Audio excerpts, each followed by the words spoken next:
हमने जैसे मत्ती से शुरू किया पहले अध्याय से, जो रेगुलर इसको सुन रहे हैं, जो रेगुलर इसको देखते हुए हैं और जो रेगुलर बाइबल को पढ़ते थे, इससे हमें मालूम होता है, एक चीज हमें पता है, मालूम चलती है कि जब शुरू से हम पढ़ते हैं तो यीशु मसीह के विषय में लिखा है। पहला जो उत्पत्ति का अध्याय जो पिछली बार हमने पढ़ा, उसमें उत्पत्ति में हम पढ़ते हैं जब तो वहां पे मनुष्य की सृष्टि लिखी गई है, मनुष्य की रचना लिखी गई है, धरती की रचना लिखी गई है। लेकिन वही चीज जब हम मत्ती में आते हैं तो मत्ती में वंशावली दी गई है। वंशावली का ये वंशावली लाइफ का बड़ा एक महत्वपूर्ण हिस्सा होता है हमारी जिंदगी का, जिससे हमें ये मालूम होता है कि मैं कहां से आया हूं। हालेलुया। तो जो वंशावली है, जो परमेश्वर ने वंशावली बाइबल के अंदर दी है, वंशावली सिर्फ दो लोगों ने नियम पे लिखी है, एक मत्ती में लिखी गई है और दूसरी लुका में लिखी गई है, और किसी ने भी बाइबल के अंदर वंशावली नहीं लिखी। लेकिन जो मत्ती की जो वंशावली और जो लुका की जो वंशावली है, हम दोनों को जब कंपेयर करते हैं, एक भी नाम, एक भी कोमा, एक भी लाइन जो उन्होंने आगे पीछे नहीं की, दोनों ने बराबर लिखी है। एक ने AD 70 में लिखी, एक ने 65 से 70 में लिखी, दोनों ने अलग अलग जगहों पे लिखी, आपस में कोई सलाह नहीं की। लेकिन बाइबल हमें बताती है कि जब परमेश्वर का आत्मा उनके ऊपर जुम्बिश करता, जब वो आत्मा से भरते थे, उसी आत्मा की अगुवाई में मत्ती ने भी लिखा, उसी आत्मा की अगुवाई में लुका ने भी लिखा, और दोनों की बातें एक ही है, कोई दो बातें नहीं। इसलिए परमेश्वर का आत्मा जहां होता है वहां एक मन होता है, और वहां पे दो बातें नहीं होती। आज आप पहुंचे मत्ती रचित सुसमाचार उसका दूसरा अध्याय में, और दूसरे अध्याय में जब हम पढ़ते हैं तो जहां पे नए नियम के अंदर जो सबसे पहले मार्गदर्शन दिए गए थे, वो 3 मार्गदर्शन है या 3 स्वप्न है, या 3 ड्रीम्स है जो परमेश्वर ने दिए, और वो तीनों को तीनों के तीनों एक ही व्यक्ति को दिए, वो था जोसेफ नाम का। नए नियम की जो शुरुआत होती है, परमेश्वर ने जो नए नियम की शुरुआत की है दूतों के भेजने के द्वारा और स्वप्न के द्वारा, जो परमेश्वर ने बात की है। मरियम के पास दूत आया, लेकिन जोसेफ के पास स्वर्गदूत आया, लेकिन वो आमने सामने नहीं आया, बाइबल कहती है वो स्वप्न में आया। तो जब हम पहले और दूसरे अध्याय में पढ़ते हैं तो इन दोनों चीजों का आपको मिल जाएगा। मरियम के पास जो स्वर्गदूत आया उसके विषय में भी आपको मिलेगा, और जो जोसेफ को 3 बार स्वर्गदूत मिला, वो भी स्वप्न में मिला, उसे आमने सामने नहीं मिला, वो भी हम बाइबल के अंदर पाते हैं। तो इसका मतलब परमेश्वर जब अपने लोगों से बात करता है तो कैसे बात करता है? जहाँ तो अपने स्वर्गदूतों को भेजता है, जहाँ स्वप्न से परमेश्वर बात करता है, जहाँ जब हम बाइबल को पढ़ते हैं परमेश्वर उस समय हमसे बात करता है, जहाँ आत्मा के द्वारा जब हम स्पिरिट में आते हैं, जब हम जुम्बिश में आते हैं परमेश्वर की आराधना में, वर्शिप में, तब परमेश्वर का आत्मा हमारे मन में डालता है, और जब में प्रोफेसी की जाती है और बोला जाता है कि आपके विषय में परमेश्वर जी काम करना चाहता है, आपको इस तरीके से ब्लेस करना चाहता है, इस तरह की सेवा परमेश्वर आपसे लेना चाहता है। और अब हम आएंगे 2 अध्याय में जहाँ पर लिखा गया ऊपर ज्योतिषों का आगमन। तो पंजाबी में कुछ और वर्ड दिया हुआ है इनके लिए। तो ज्योतिष उस समय ये इजराइल के नहीं थे।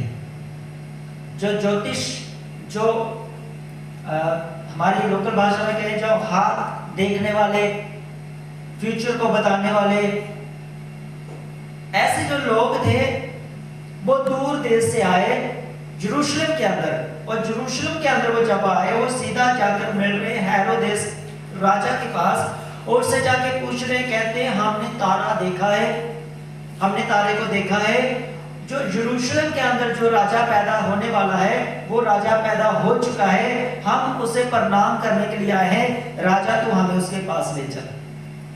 खबर तो अच्छी लाए, लेकिन वो राजा के लिए खबर बहुत डेंजर थी, बड़ी खतरनाक थी। राजा ने उसी समय मन में ठान लिया था, जिस समय वो बालक मुझे मिल जाएगा मैं उसे कत्ल करवा दूंगा।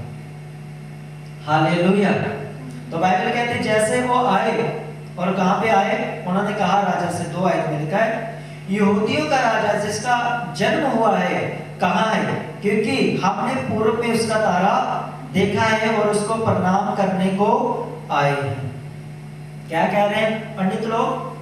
भविष्य देखने वाले, हाथों को देखने वाले, मैजिक मैन या मैजिशियन क्या कह रहे हैं कि हम कहाँ पे आए हैं, हमने एक तारे को देखा है और उद्धारकर्ता को जिसने जन्म लेना है यरूशलेम के अंदर राजा को, हमने उस तारे को देख लिया है, हम उसे प्रणाम करने के लिए या हम उसकी आराधना करने के लिए, वर्शिप करने के लिए हम आए हैं, हम उसे दंडवत करें। तब उसने लोगों के साथ प्रधान याजकों 4 वचन में और शास्त्रियों को इकट्ठा करके उनसे पूछा, मसीह का जन्म कहाँ होना चाहिए? तो राजा ने उनकी बात को सुना। राजा ने ज्योतिषियों की बात को सुना और राजा ने फिर अपने शास्त्रियों को भी बुलाया। शास्त्री का मतलब होता है जो बाइबल के विद्वान थे।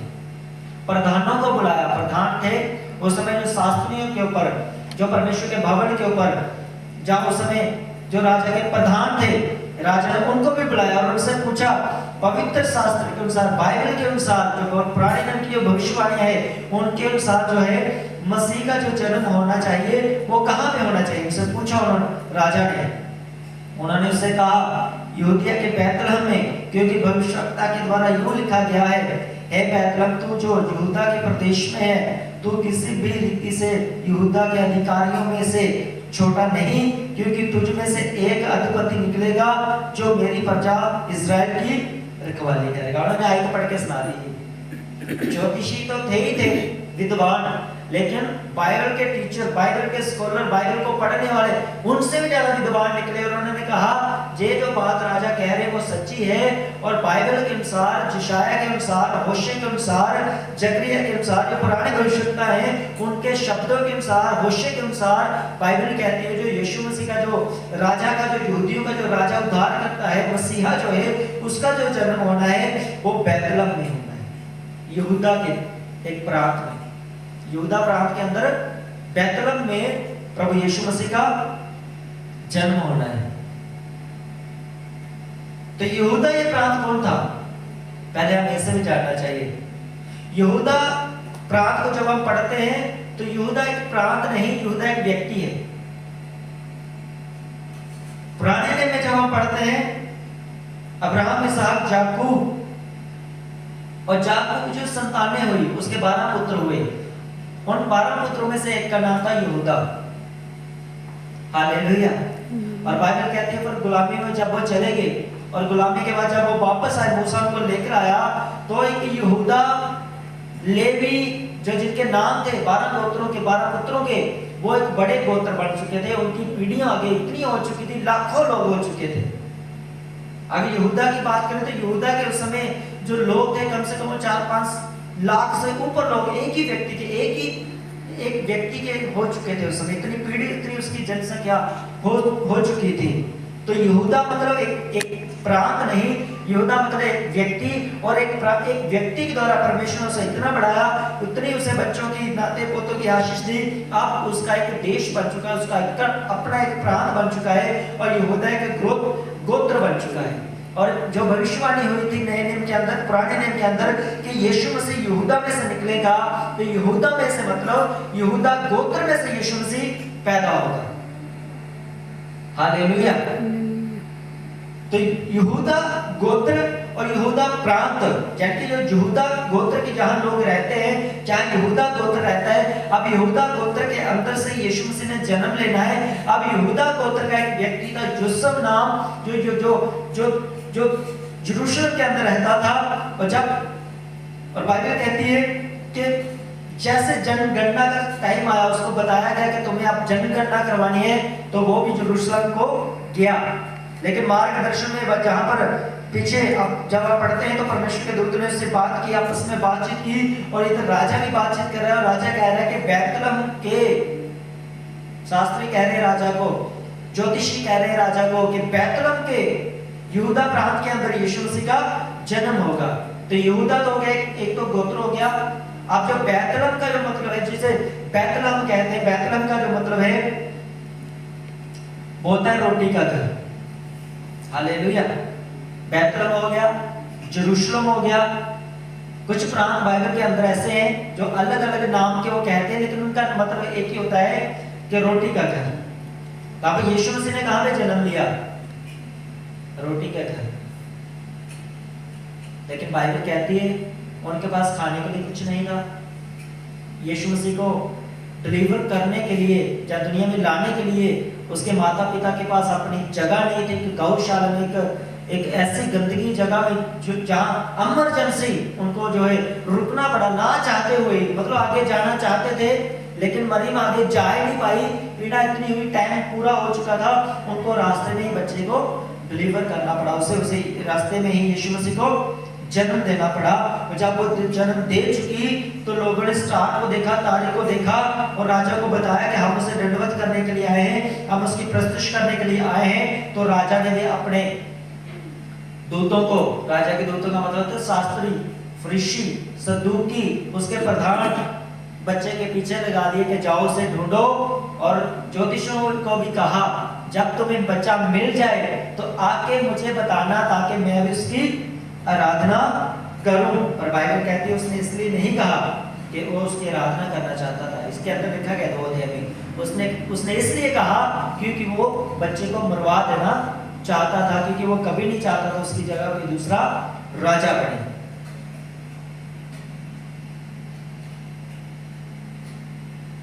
हालेलुया।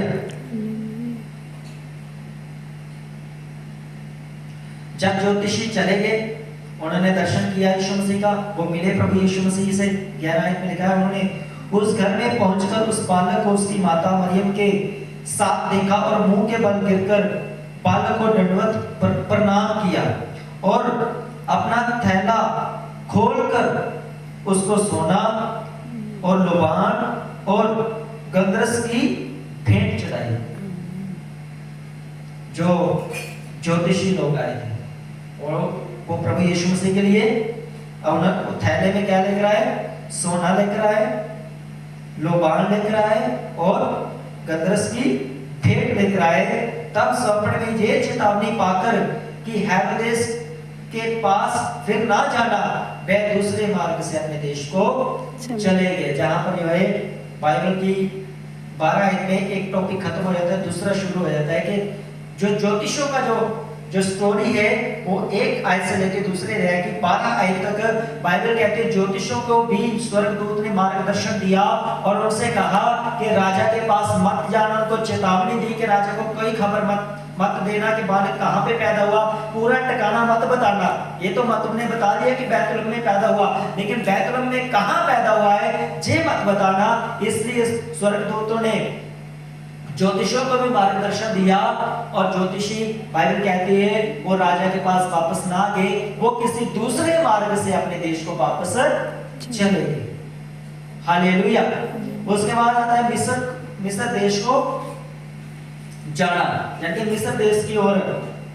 उनके चले जाने के बाद प्रभु के एक दूत ने स्वप्न में यूसुफ को दिखाई देकर कहा, उठ उस बालक को और उसकी माता को लेकर मिस्र देश को भाग जा और जब तक मैं तुझसे ना कहूं तब तक वही रहना, क्योंकि हेरोदेस इस बालक को ढूंढने पर है कि उसे मरवा डाले। जहां पर उसके पिता को बता दिया, यूसुफ को बता दिया कि तू फटाफट कर, जल्दी से कर, तो बालक को जहां से लेकर चला जा, निकल जा यहां से, क्योंकि इस बालक को यीशु मसीह को राजा जो है वो मरवा देना चाहता है, वो उसे कत्ल करवा देना चाहता है। तू जल्दी से उठ, जल्दी से फटाफट तू इसकी माता को ले, माता को उठा, इस बच्चे को उठा और इनको फटाफट यहां से तू लेकर चला जा, क्योंकि राजा इसे हेरोदेस राजा बच्चे को मरवा देना चाहता है।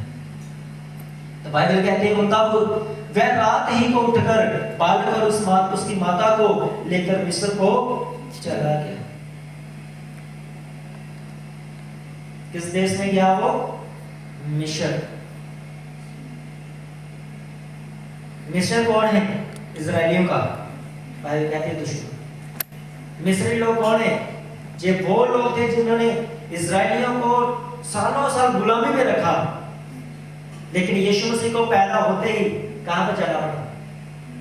मिस्र देश में जाना पड़ा। बाइबल कहती है अपने दुश्मनों के पास जाना पड़ा, उन लोगों से जिनसे इजराइली नफरत करते हैं, कोई रिश्ता नहीं रखते, उनके हाथ का पानी तक नहीं पीते, उनके साथ खाने की तो बड़ी दूर की बात है।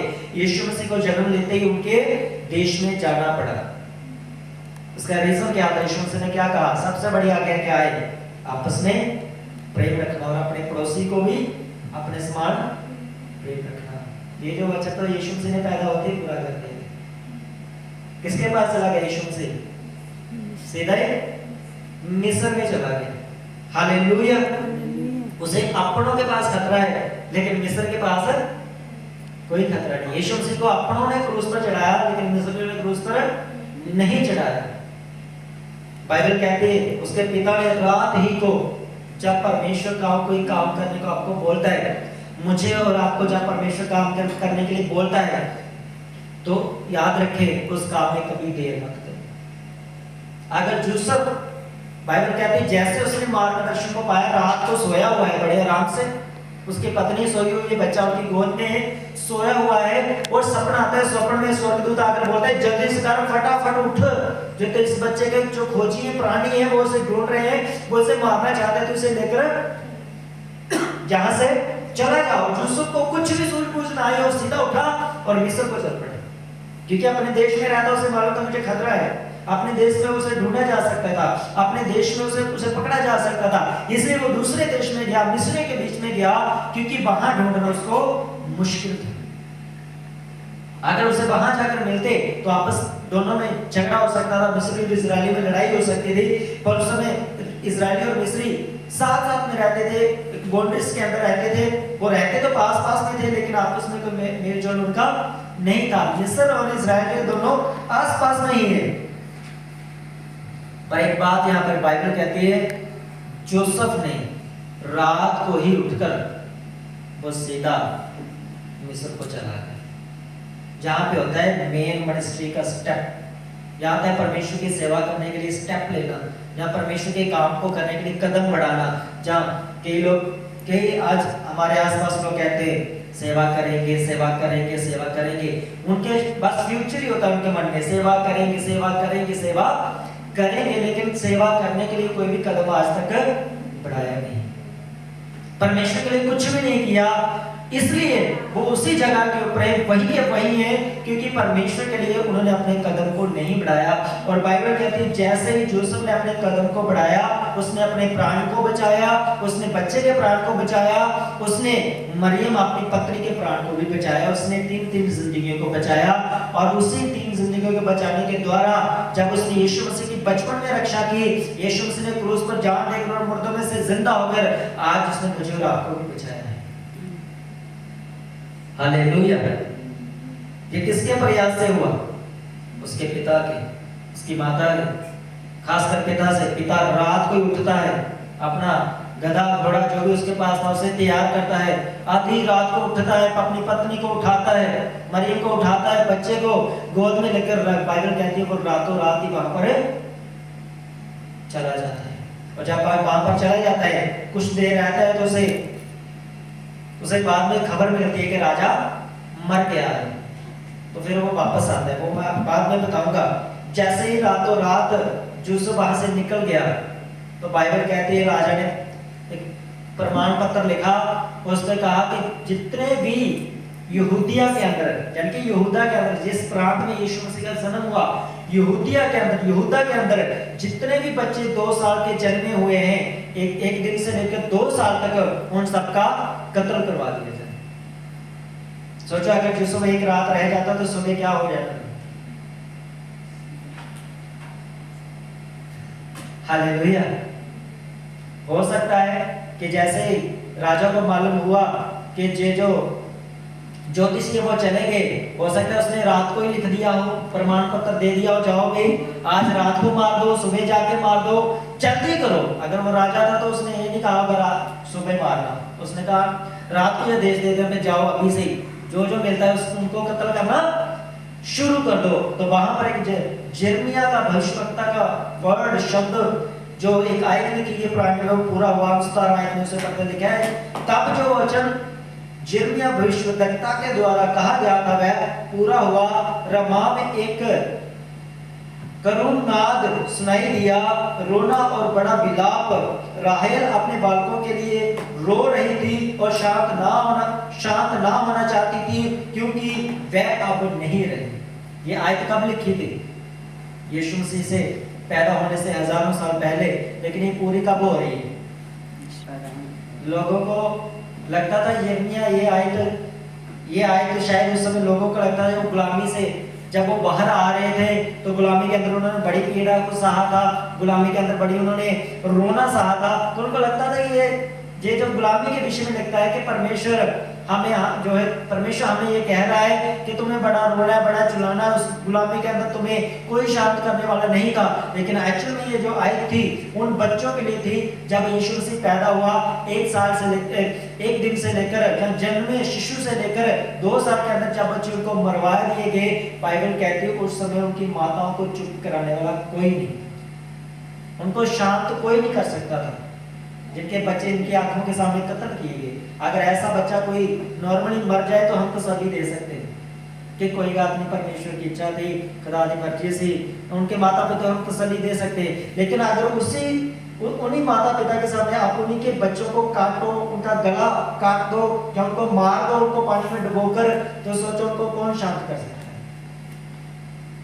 तो बाइबल इसलिए यिर्मयाह बड़ी डीपली लिखता है, कहता है कि बालकों के लिए बड़ा रोना और बड़ा विलाप, राहेल अपने बालकों के लिए रो रही थी और शांत होना ना चाहती थी क्योंकि वह अब नहीं रही। लोगों ने, इजरायली लोगों ने, सोचो एक गोत्र के बच्चे मारे गए, 11 गोत्रों ने आके उनको तसल्ली नहीं दी होगी। एक गोत्र है ना 4-5 लाख लोग, बाकी तो अलग है, हर गोत्र में 4-5 लाख लोग हैं, 20-25-30 आपको तो मतलब उस समय तो 25-30 साल मूसा के टाइम में जो 15 लाख से ऊपर लोग थे, सोचो अब 2000 साल पहले यीशु मसीह के लाखों लोग हो चुके हैं, गिनती से परे। तो लेकिन लाखों लोग आकर भी उनकी माताओं को, जिनके बच्चे मारे गए थे, उनको शांत ना करा सके क्योंकि उनके सामने कत्ल किए गए थे। तो उसके बाद होता है फिर परमेश्वर का स्वर्गदूत कहता है अब मिस्र से तू वापस आ जा, अब तुझे मिस्र में रहने की कोई जरूरत नहीं है, अब तो अपने देश में वापस आ जा, क्योंकि राजा ने जितने बच्चे थे मरवा दिए, क्योंकि तू तो छुप गया था, तुझे तो छुपा दिया गया था, अब तो वापस आ जा बच्चे को लेकर, क्योंकि जितने बच्चे मर गए स्टोरी खत्म होगी, कहानी खत्म होगी, आगे जो पैदा होते होने दो, क्योंकि स्टार तो पैदा दिख दिया लोगों ने, तारे तो देख लिया लोगों ने। अब यूसुफ अपने बच्चे को लेकर, मरियम को लेकर दोबारा वापस आ जाता है, लेकिन तभी उसे मालूम होता है कि राजा की जगह उसका बेटा उसकी जगह राज्य करना शुरू कर दिया। तो उसे लगा कि उसका पिता इतना क्रूर था, अब लगता है ये राजा ही क्या करेगा, मुझे मारने की कोशिश करेगा या मैं ढूंढने की कोशिश करेगा। इसलिए बाइबल कहती है जैसे वो मिस्र से आ रहा था, मिस्र से वो वापस आ रहा था, यहूदिया में वो आ गया था वो, लेकिन वो बैतलहम में या यहूदा में जहाँ उसका घर था उसने वहां जाना पसंद नहीं किया। बाइबल कहती है वो नासरत गांव में चला गया और उसने वहां रहना शुरू कर दिया। और एक वर्ड भी था कि वो पुराने नियम में जब पढ़ते यशायाह में कि वो नासरी कहलाएगा। वो कहाँ चला गया यीशु मसीह को लेकर, उसका पिता नासरत गांव में चला गया। अब नासरत गांव में क्यों गया, दूसरी जगहों पे क्यों नहीं गया, रोटी के घर में क्यों नहीं वापस गया, यहूदा प्रांत के अंदर मेन सिटी के अंदर वो क्यों नहीं गया, क्यों नासरत गांव के अंदर गया? क्योंकि नासरत जो गांव है, जब हम नासरत की जब हिस्ट्री को पढ़ते हैं, नासरत पूरे इजराइल के अंदर बदनाम, घटिया, पापी और चोरों का एक गांव है, सबसे दुष्ट पापी। अगर कोई बोले पापी तो बोलते थे नासरत, कहते थे दुष्ट तो कहते हैं नासरत, कहते बेविचारी कहते हैं नासरत। लेकिन नासरत के अंदर जो गंदगी थी वो यहूदा के किसी अंदर नहीं, पूरे इजराइल के अंदर नहीं थी। तो यीशु मसीह कहाँ चले गए, नासरत के अंदर चले। हालेलुया। इसलिए जब यीशु मसीह प्रीच करते हैं तो कहते हैं यीशु मसीह कहाँ का है, वो कहते हैं यीशु मसीह नासरत का है। तो वहां पे एक वर्ड है, कहते हैं कि नासरत गांव से कोई अच्छी वस्तु निकली, कभी पढ़ा है कभी? कहते कोई नासरत से कोई अच्छी चीज निकली आज तक, मतलब लोग विश्वास नहीं करते हैं कि यीशु मसीह नासरत का है। हालेलुया। तो नासरत का मतलब जहां जहां यीशु मसीह आते हैं, यीशु मसीह के द्वारा सारी गंदगी धुल जाती है, सारे पाप मिट जाते हैं, सारे पाप खत्म हो जाते हैं, सारी क्रूरता इंसान की खत्म हो जाती है। वो दुश्मनों से प्यार करना सिखाकर कहाँ आ गए यीशु मसीह? उस गांव में जहाँ गंदगी से भरा हुआ है, वहां पर यीशु मसीह पढ़ा और पवित्रता में रहा, और उसने नासरत गांव को, आज जो लोग नासरत गांव को नाम लेना पसंद नहीं करते, नासरत को देखना पसंद नहीं करते, नासरत के विषय में सुनना पसंद नहीं करते, नासरत के लोगों को देखना पसंद नहीं करते, आज हर जुबान पर यीशु नासरी, यीशु नासरी, यीशु नासरी। उसका रीजन क्या था?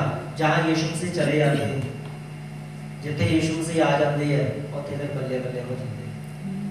हालेलुया। यीशु मसीह अकेले थे, फिर दो हुए, पतरस और यूहन्ना, फिर पतरस और यूहन्ना के अलावा दो और हुए, फिर दो और हुए।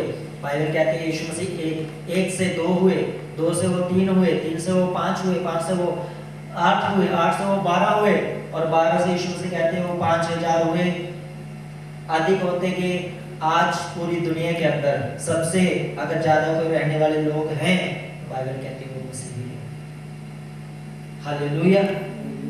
दुनिया के अंदर सबसे ज्यादा लोग रहने वाले हैं, तो वो कौन है? वो मसीही लोग हैं। और मसीही लोगों की गिनती किसी भी देश के लोगों से नहीं, पूरी दुनिया के लोगों से ज्यादा है, पूरे वर्ल्ड की दुनिया में। हालेलुया। तो वहां से वो लिखा है, 20 आयत में लिखा है, उठ बालक और उसकी माता को लेकर इस्राएल देश में चला जा, क्योंकि जो बालक के प्राण लेना चाहते थे वह मर गए। स्वर्गदूत कहता है कि उठ बालक को ले, और जो उसके प्राण को लेना चाहते थे, स्वर्गदूत कहता है जोसेफ से कि आप वो मर गए। परंतु 22 आयत में लिखा है, परंतु वह सुनकर कि अर्खिलाउस अपने पिता हेरोदेस की जगह यहूदिया पर राज्य कर रहा है, वहां जाने से डरा। फिर स्वप्न में परमेश्वर से चेतावनी पाकर गलील प्रदेश में चला गया, और 23 आयत में, और नासरत नगर में वह में जा बसा। जो सब नासरत गांव में जा बसा। लोगों को लगता था ये पापी है, लोगों को लगता है ये दुष्ट है, लोगों को लगता है ये बेकार गांव है, बेकार एक चीज है। लेकिन बाइबल को जब हम पढ़ते हैं, जब मेरा और आपका यीशु मसीह उस गांव में गया, उस गांव में रहा, आज उसकी गांव की चर्चा जो इजरायली लोग एक गोत्र के अंदर लेना पसंद नहीं करते थे, आज पूरी दुनिया में नासरत नासरत बोला जाता है, पूरी दुनिया में नासरत नासरत बोला जाता है। पूरे दुनिया के लोग यीशु नासरी, यीशु नासरी, यीशु नासरी बोलते हैं। क्यों? क्योंकि जिस ये मायने नहीं करता आपके पाप कितने, से मायने नहीं करता आप कितना छोटे हैं, ये मायने नहीं करता आपकी इनकम क्या है, आप बड़े हैं, आपके पास कुछ है या नहीं है। अगर आपके पास यीशु मसीह है तो आप दुनिया के सबसे बेस्ट इंसान, आप दुनिया से सबसे खूबसूरत व्यक्ति हैं, आप दुनिया के सबसे ब्लेस्ड व्यक्ति हैं अगर आपके पास यीशु मसीह है। हालेलुया। अगर यीशु से हमारे जीवन में है तो फिर किसी भी चीज की चिंता करने की कोई जरूरत नहीं है, किसी से डरने की कोई जरूरत नहीं है, किसी से घबराने की कोई जरूरत नहीं है। जब नए नए जादू हम पर हुए तो माँ आगे हमारे घर में फेंक जाना, तेल फेंक जाना, कुछ टोने करके जाना, तो फिर हमने एक बार मैंने लिख के लगा दिया कि किसी के घर में ज्यादा तेल है और ये दाल ज्यादा है तो कृपा करके थोड़ी थोड़ी ना दें, एक बार ही दे दें ताकि मेरी दाल बन जाए। हालेलुया। दोबारा किसी ने कोई भी टोना और कोई भी जादू नहीं, क्योंकि जब मसीह हमारे साथ है फिर आप घोर अंधकार की घाटी में होकर चलो, पाप के पापी लोगों के बीच में रहो, चाहे आप नशेड़ी लोगों के बीच में रहो, आप उनको जीत लेंगे, आप उनके जैसा कभी नहीं बन सकते। हालेलुया। बनते वही लोग हैं जो कमजोर होते हैं, हारते वही है जो कमजोर होते हैं, वही लोग पीछे हटते हैं जिनके अंदर यीशु मसीह का पूर्ण तरह से विश्वास नहीं होता, जब पूरी तरह से यीशु मसीह को जीवन नहीं दिया होता। आज हम जाते हैं, कई जगहों पे जाता हूँ मैं, कई ऐसी जगह जिनसे होकर हम जाते हैं, कई बार ऐसे बस स्टेशन ऐसे होते हैं जो बिल्कुल ठेके के ऊपर होते हैं, बस अड्डे, हमें वहां पर रुकना पड़ता है, बस का वेट करना पड़ता है। इसका मतलब ये नहीं कि आप ठेके के आगे खड़े हैं तो शराबी हो गए, नहीं। चेतौनियां आएंगी आपके जीवन में, आपके लाइफ में संघर्ष आएंगे, लेकिन अगर आप टिके रहे, बने रहे, आप सबसे टॉप में होंगे एक दिन फिर। हालेलुया। एक दिन आता था कि लोग डरते थे, यहाँ पर छेड़खानियां होती, यहाँ पर नशा बिकता था यहाँ पर, और लोग गाड़ियों में भी आने से डरते थे। लेकिन जब से परमेश्वर का अनुग्रह हमारी लाइफ में हुआ, हम जहाँ पे आए, प्रभु की उपस्थिति जहाँ पर आई, आज सब रोडों को छोड़कर, बस रोडों को छोड़कर सबसे ज्यादा ये रोड हमारा चलता है, सबसे ज्यादा लोग। हालेलुया। क्योंकि नासरत को कोई देखना पसंद नहीं करता था, आज सब लोग वहां जाना पसंद करते हैं। अगर आप बोलोगे मैं इजराइल में जाऊंगा, तो आप सबसे पहले कहाँ पे जाएंगे? यीशु मसीह के घर जाएंगे। कहाँ है उसका घर? कहाँ रहते थे यीशु मसीह? बाद उसकी कब्र की ओर जाते हैं लोग, बाद उसके बाद जर्दन नदी की ओर जाते हैं लोग, उसके बाद अलग अलग जगहों पे जहाँ पर यीशु मसीह ने प्रचार किया, कोलकाता पहाड़ पर जाते हैं लोग। लेकिन जैसे ही लोग यरूशलेम में एंटर करते हैं, सबसे पहले कहाँ जाते हैं? कहाँ जाना है? नासरत में जाना है। तो नासरत क्या है? जिसे लोग देखना भी पसंद नहीं करते थे। और बाइबल कहती है फिर वो शब्द पूरा हुआ जो भविष्यवक्ता के द्वारा कहा गया था, वह नासरी कहलाएगा। आयत 23 में यीशु मसीह के विषय में पहले क्या कह दिया गया था कि वो क्या कहलाएगा?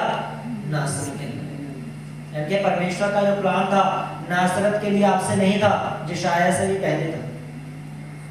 परमेश्वर देख रहा था कि यहूदा के अंदर 12 गोत्रों के अंदर सारे लोग अच्छे से रह रहे, लेकिन एक कोने में एक गंदगी, जैसे आजकल की बहू बेटियां करती हैं, झाड़ू लेकर पूरा झाड़ू मार देती है। जहाँ तो दरवाजे के अंदर बाहर एक कोने में रख देती है, जहाँ तो दरवाजे के बाहर वाले एक कोने में रख देती है, जहाँ तो फिर गेट के एक कोने में रख देती है, मतलब उठाकर गंदगी को, कूड़े को बाहर नहीं फेंकती। इसी प्रकार ये जो इजराइल के अंदर जो एक गंदगी थी, एक कूड़ा था, जो नासरत नाम के नासरत गांव करके कहलाता था, वो भी ऐसे कूड़ा था जहाँ तो ड्यूटी के अंदर रहता था, जहाँ तो गेट के पास रहता, उसे बाहर कोई नहीं निकाल सका। लेकिन बाइबल कहती है यीशु मसीह ने जब जन्म लिया बैतलहम से, फिर वो जब वापस आए मिस्र से, तो यीशु मसीह ने सबसे पहले उस कूड़े के पास गए, वहां पर रहना शुरू किया और उस सारी गंदगी को खत्म कर दिया। हालेलुया। अगर आज हमारे जीवन में यीशु मसीह है तो चिंता मत करना, घबराना मत, दुनिया का बेस्ट हमारा ही होने वाला है। अगर हम सही रीति से प्रभु के साथ चल रहे हैं तो समझ लेना कि सबसे ज्यादा परीक्षा भी आपकी आएगी। अगर आपका रिजल्ट बड़ा होगा तो आपका टाइम भी उसमें बड़ा लगेगा। अगर आपकी दौड़ लंबी होगी तो आपका इनाम भी बड़ा होगा। हालेलुया। तो बाइबल कहते हैं अपने गोल्डन टाइम को खुशी के साथ, आनंद के साथ व्यतीत करना, उसमें रेस्ट करना, उसमें प्रेयर करना, उसमें जो काम परमेश्वर ने हमें दिया है, बाइबल पढ़ना, उपवास करना, उसमें लगे रहना, दूसरों से अलग चमक मेरी और फिर आपकी होगी। हालेलुया। क्योंकि शादी का घर में सब जाना पसंद करते हैं, लेकिन मौत वाले घर में जाना कोई पसंद नहीं करता। लेकिन परमेश्वर ने कहा अगर मैं मौत वाले घर में भी चला गया तो वहां पर भी जीवन होगा, वहां पर भी जीवन हो जाएगा। क्योंकि जहां जहां यीशु मसीह जाते हैं वो हमारी मुर्दा लाइफ को जिंदा कर सकता है। उसने मुर्दों को जिंदा किया। वो कहता है तुम भी जहां जहां जाओगे इसी अनुग्रह के साथ तुम भी ब्लेस्ड किए जाओगे, तुम भी सबसे उत्तम कहलाए जाओगे। और यीशु समाचार का प्रचार तुम जहां जहां से लेकर जाओगे, इसके द्वारा तुम भी ब्लेस्ड किए जाओगे, लोग भी ब्लेस्ड किए जाएंगे। हालेलुया। ये ना तो किसी जाति के लिए, ना किसी धर्म के लिए, ये बाइबल ना क्रिश्चियनों की है ना दूसरे लोगों के लिए।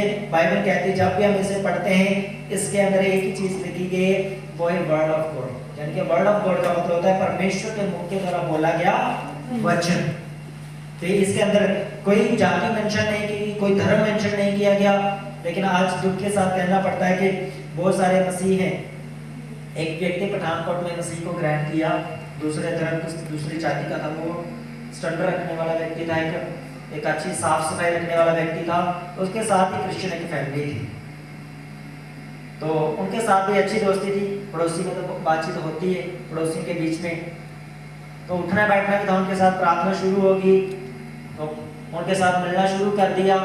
तो एक टाइम आया, एक दिन एक क्रिश्चियन व्यक्ति ने गलती कर दी, उससे कह दिया, वो जब वर्शिप से आ रहे थे, जब वो प्रार्थना करके आ रहे थे, तो एक क्रिश्चियन व्यक्ति था, उसने कह दिया उसे कहा कि हुण तुसी साडे नाल रल गए हो, तुसी साडे वर्गे बन गए हो। उसके बाद वो व्यक्ति दोबारा कभी चर्च में नहीं गया। हालेलुया। उसके बाद वो दोबारा कभी बंदा चर्च में नहीं गया, क्योंकि अगर हम उस व्यक्ति को यीशु मसीह के साथ जोड़ते कि अब बाकी आपके अंदर यीशु मसीह का स्वभाव आ गया, आपका जीवन उठना बैठा यीशु मसीह जैसा हो गया है, मसीह लोगों जैसा हो गया, उसे एक दिलेरी मिलती, उसे एक उत्साह मिलता, वो और प्रभु में आगे बढ़ता।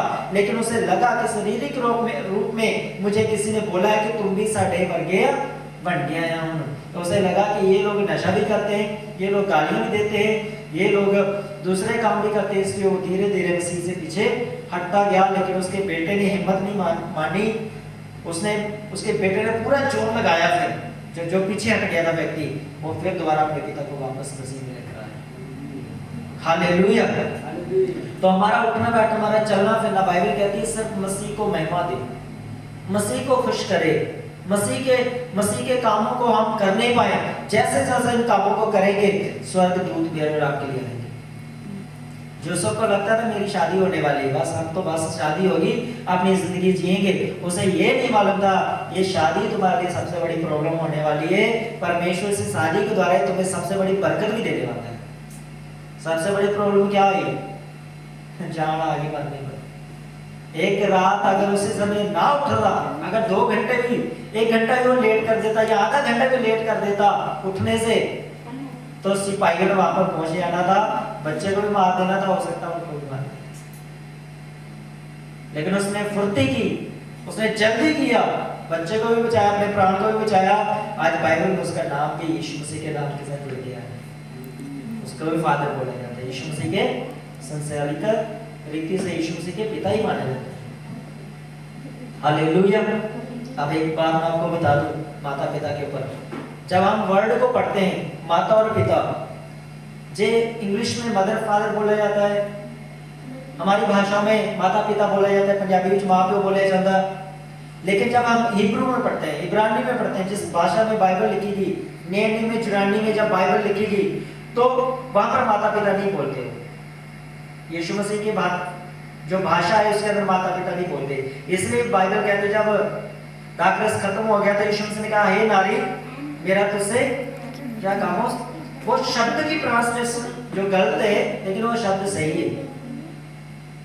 अब जो माता और पिता को जो बोला जाता है ना इब्रानी भाषा में, उनको माता पिता नहीं बोला जाता, तो फिर क्या बोला जाता है? जब हम उसकी ट्रांसलेट जब हम हिब्रू में पढ़ते हैं तो उनको बोला जाता है पैदा करने वाले। क्या करने वाले?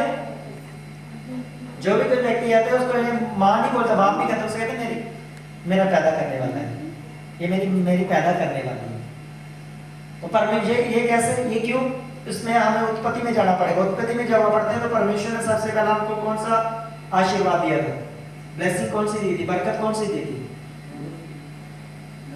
बदौते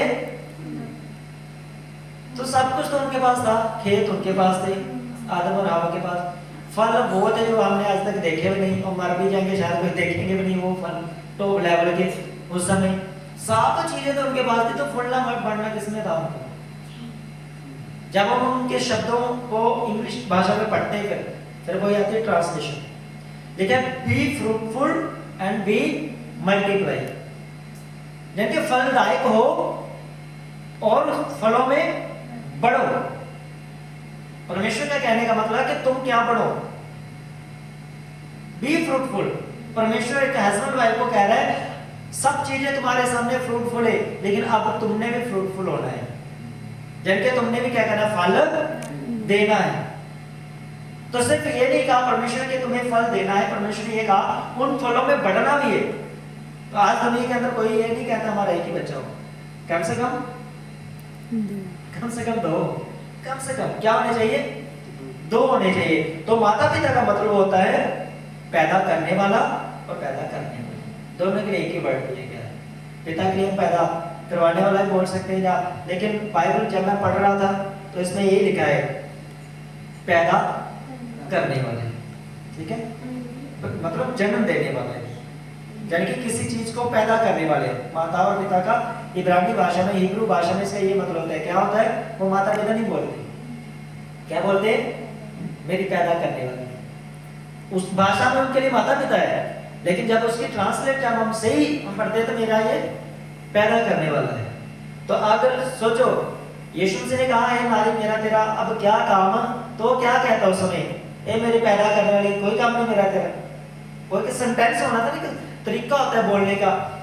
हम घर विच अपनी माँ को हम बीबी भी बोलते हैं, चाची भी बोलते हैं, मम्मी भी बोलते हैं, माता भी बोलते हैं, है ना। लेकिन जब हम किसी शादी में होते हैं, किसी प्रोग्राम में होते हैं, तो हम बड़े रिस्पेक्टफुली कहते हैं ये हमारी मेरी मदर है, ये मेरे पिताजी हैं। तो यीशु मसीह की शादी में गए थे तो रिस्पेक्टफुली कहा है नारी इनके, हे स्त्री मेरा तेरा अब क्या काम, अभी समय नहीं आया, अब रुक जा तू। लेकिन एक्चुअली में माता पिता का जो शब्द होता है उसका जो अर्थ होता है वो क्या होता है, पैदा करने वाला, जबकि बी फ्रूटफुल और बी मल्टीप्लाई, फॉलो और फॉलो। माता पिता का ये मतलब होता है, क्या होता है, फॉलो और फॉलो। और जिस घर में, जिस मैरिज लाइफ में बच्चा ना हो उनको बांझ बोला जाता है। बांझ क्यों बोला जाता है, उनको ये क्यों नहीं बोला जाता बच्चा लेना है, प्रॉब्लम होनी है कोई, बांझ क्यों बोला जाता है। बांझ तो वृक्ष को बोला जाता है ना, कि बांझ वृक्ष लगता है नहीं काफी से, यानी बड़ा इन्हों छोटा इन्हों बाहर एक वृक्ष बांझ है। तो फिर मदर को, फादर को बांझ क्यों बोला गया, क्योंकि परमेश्वर ने मुझे और आपको भी फ्रूटफुल होने के लिए, मुझे और आपको क्या करना है, फ्रूटफुल होना है। हालेलुया। तो मैरिज का मतलब एंजॉय करना नहीं होता, मैरिज का मतलब फ्रूटफुल होना होता है। तो जब वो फ्रूटफुल हुए तो उनको उनके फ्रूट को खराब करने के लिए, उनके फ्रूट को नाश करने के लिए शैतान ने एड़ी से लेकर सर तक जोर लगा दिया। लेकिन आज यीशु मसीह अकेला ही अपनी एड़ी से शैतान को कुछ नहीं नाश कर दिया, तो उसकी ऐसी तैसी फेर दिंदा और भजदा है। हालेलुया। तो इसलिए आप इन बातों को हमेशा याद रखें कि मुझे और आपको परमेश्वर ने फ्रूटफुल होने के लिए बुलाया है। मुझे और आपको परमेश्वर ने चालाकी और होशियार और बुद्धिमानता जुस्सों की तरह होने के लिए परमेश्वर ने बुलाया, ताकि हम अपने परिवार को, अपने घर को, परमेश्वर के काम को, अपनी आत्मिक लाइफ को हम सेटल कर सकें। ऐसा कभी नहीं कहना वो परमेश्वर लेके जाएगा तो चलेंगे, वो लोग कभी चर्च में नहीं आते, हमेशा घर में मिलेंगे आपको। तो जो लोग कुछ नहीं करते वो ये देखते कराया हो है नहीं होया जिन्हें गुआढ़ी वाला मंग के सवेरे उठते जे, कई बार मैं फोन करता अपने दोस्त को, कहाँ कहते मैं तो चर्च में पहुंच गए, आप नहीं पहुंचे। मैं सोचता रहता हूँ देखेंगे चलेगी। तो जिस दिन मैं जाता हूँ मैं किसी से नहीं पूछता, मैं रातों रात तैयारी कर लेता, बैग पैक कर लेता हूँ, ये भी सोए होते हैं, मैं अपना बैग उठाता हूँ चले जाता हूँ। हालेलुया। तो इसलिए परमेश्वर के कामों को करने के लिए, परमेश्वर की सेवा करने के लिए, परमेश्वर में आगे बढ़ने के लिए सबसे पहला स्टेप होगा हमें उस लेवल से गुजरना जो शैतान हमें कभी पार नहीं कर देना चाहता, क्योंकि उसे मालूम है जिस दिन हमने इस लेवल को पार कर लिया, शैतान को मालूम है फिर मुझे इसकी जिंदगी में एंट्री नहीं करना पड़ेगा। वो कैसे? एक बार शैतान जब यीशु मसीह ने 40 उपवास रखे, व्रत रखे, है ना, रोजे किए प्रभु ने, तो बाइबल कहती है शैतान उसके उपवास में पास आया। फिर आप थोड़ी से आगे पढ़ो, फिर बाइबल कहती है शैतान उसके आसपास रहा है, लिखी नियम के अंदर शैतान कहाँ रहा, पर पास नहीं आया। उसके आसपास रहा लेकिन पास नहीं आया, मौत तक पास नहीं आया। वो यीशु मसीह को क्रूस पर चढ़ाने तक उसके पास नहीं आया, लेकिन बाइबल कहती है वो पतरस में आया, बाइबल कहती है वो यहूदा के अंदर आया, बाइबल कहती है वो लोगों के अंदर होकर कहा इसे क्रूस पर चढ़ाओ, लेकिन वो यीशु मसीह के पास नहीं आया। उसका रीजन क्या था? क्योंकि जो मेहनत प्रभु ने करनी थी वो प्रभु कर चुका है। मैं और आप जो मेहनत कर रहे हैं, जिस दिन ये गोल्डन टाइम हमारा खत्म हो गया, एक ऐसी बरकत आएगी उस गोल्ड की, एक ऐसी बरकत आएगी कि ऐसे स्टार की, एक ऐसे डायमंड की जिसे शैतान कभी छीन नहीं सकता था, कभी वो उसे हरा नहीं सकता वो। लेकिन कई बीच में वो कहता है हमसे ये रोटियां देख ले, ये पैसे देख ले, फिर कई बार कहता है एक बार मत्था टेक ले, प्रभु कहता है कुछ नहीं जरा मनना है। हालेलुया। सब कुछ परमेश्वर ने वचन से जवाब दिया। और जहां पर स्वर्गदूतों ने भी स्वप्न में बात की और सपनों के अंदर भी स्वर्गदूत यूसुफ के साथ वचनों से बात करते कह रहे हैं वो नासरी कहलाएगा। हालेलुया। जब आप वचनों के अनुसार काम करते हैं, बाइबल के अनुसार काम करते हैं, मेरे और आपकी लाइफ ब्लेस्ड होगी, हमें कोई नहीं हरा सकता। मैंने अपने 20 साल के करियर में, 18 साल के करियर में मैंने विरोधी को खड़ा होते देखा है और उनको शर्मिंदा होते देखा है। मैं वही का वही, उनको मैंने उठते भी देखा और गिरते भी देखा है, लेकिन मैंने अपने आप को हमेशा पढ़ते देखा, मैंने अपने आप को कभी गिरते नहीं देखा। डेली पढ़ते मसीह लाइफ में। उसका कारण क्या, उसका रीजन क्या है? मसीह में खड़े रहो और अड़े रहो, जीत मेरे आपकी होगी। हालेलुया। हम अपनी आंखों को बंद करेंगे, प्रार्थना करेंगे।